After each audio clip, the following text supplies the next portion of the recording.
Good morning, spiritual companions. Today we are reading God, the Substance of All Form by Joel S. Goldsmith. Continuing Chapter 8, The Nature of Truth and Error, on page 95. Gautama's Illumination. To some of you, the story of Buddha is an old story. But even if it is well known to you, it will always be fresh because of its beauty. Gautama was the son of a great and wealthy prince, and, according to sacred lore, he was born of a virgin. On the night of his birth, his star appeared in the heavens, along with mysterious signs in the sky. The father, recognizing the spiritual nature and character of his son, as well as the responsibility which would fall onto his shoulders, saw to it that Gautama was brought up in keeping with the position which he was to occupy. So when young Gautama came of age, he had developed a perfect physical body and had been tutored until he was extremely wise and learned. All this time he had been carefully protected from the outside world. He had never been beyond the extensive domain of his father's estate, and had therefore never seen sin, disease, poverty, or death. When he became of age, it was necessary for him to leave this protected realm and go out about the business of being a prince. A parade was arranged, and evidently the master of ceremonies did not carry out his instructions too well. He was supposed to plan the line of march so that the young Gautama would see nothing which would open his eyes to the conditions existing in the world. But unfortunately on this trip, Gautama saw a man sitting by the wayside begging. When he asked the meaning of this, he was told, "Why, he is a beggar, a poor man.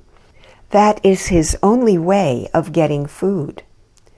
Gautama was astonished that there could be such an anomaly as a poor man in his father's rich realm. His concern increased when he was told that there were many poor people who had little or nothing to eat or to wear. In his heart, young Gautama thought how terrible that was. The parade passed on, and the next sight witnessed was a man who was diseased. Again Gautama questioned what he saw, and he was told that the man's body was wasting away with disease. Young Gautama looked at his own body and said, "How can that be? There is only strength and vitality in the body." But he was told that most of the people suffered from disease of one kind or another, and again he thought in his heart, how terrible. The next thing, of course, that Gautama witnessed was death. When he was told that people die, that there is such a thing as death, he was deeply troubled. This seemed almost unbelievable to him. Upon his return to the palace that night, he was sorely troubled as he pondered deeply those things which he had seen. Then was born in his consciousness the idea that poverty, disease, and death were not right, and that there must be a principle which would eliminate them, and that he must find that principle, that law. Gautama had a wife and a young child, but in the middle of the night he kissed his family goodbye, leaving them, his riches, and his palace, to don the beggar's robe and to begin his journey on the religious path in an attempt to find the law or principle which would eliminate sin, disease, death, lack, and limitation from the earth. He did not set out to be a healer. He did not set out to heal this person or that person. He set out with only one purpose: to find a principle which would eliminate sin, disease, death, and limitation from the earth. He pursued this quest through 21 difficult and trying years. He went through all kinds of religious forms. He studied with many different religious masters and teachers, but none of them led him to the principle he was seeking. Finally, one day after he had given up all religious teachers and teachings and had decided to seek for himself, he came to the Bodhi tree, the tree of knowledge, the tree of wisdom, and there he sat down to meditate. His meditation lasted for 24 hours, but at the end of that time, the full illumination came to him, and with it came this great wisdom. There is no sin, disease, death, or limitation. These are illusions. That is the principle which has come down to us from long before Buddha, but which was reestablished by Buddha.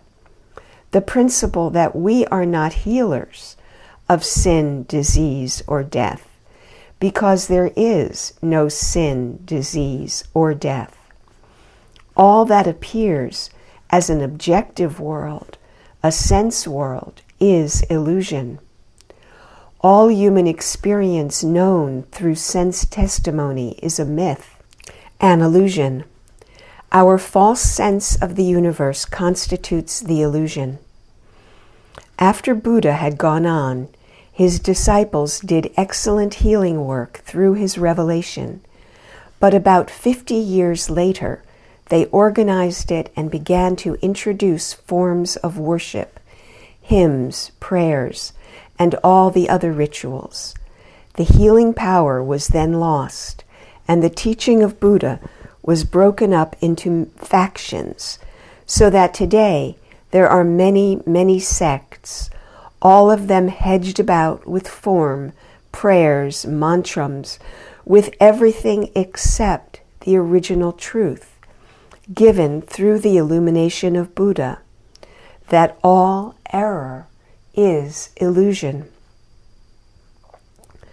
My kingdom is not of this world.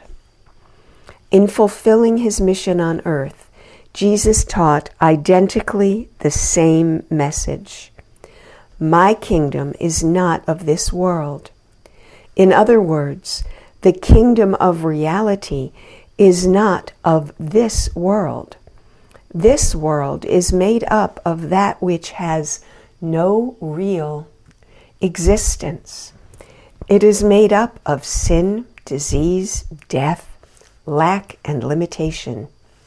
It is made up of a false sense of life, a sense of separation from God.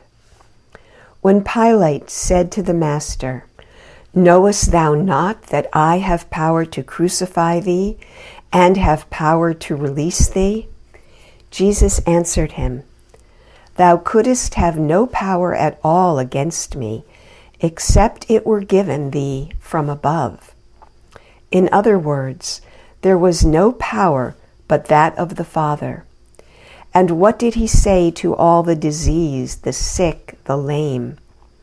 "Rise, take thy bed, and walk. Stretch forth thine hand. She is not dead, but sleepeth." He might as well have said, "These things are illusion, they cannot hold you. There is no power but God." He had no magical treatment for any of their ailments, just a simple, "Rise, take up thy bed, and walk. Be thou clean. Lazarus, come forth." To him, all error was illusion. So too, this teaching, as it is being set forth in these writings, is that all sense testimony is but belief. It is not law. whether it is stated in Buddha's phraseology that all sin, disease, or death is illusion, Maya, or whether it is in the words used most often in the infinite way, that which we see, hear, taste, touch, or smell is not reality, but consists only of mortal concepts. The phrasing is not too important. It is the message which is important. That ancient message of the reality of God and the unreality of sense testimony. End of section. End of today's reading.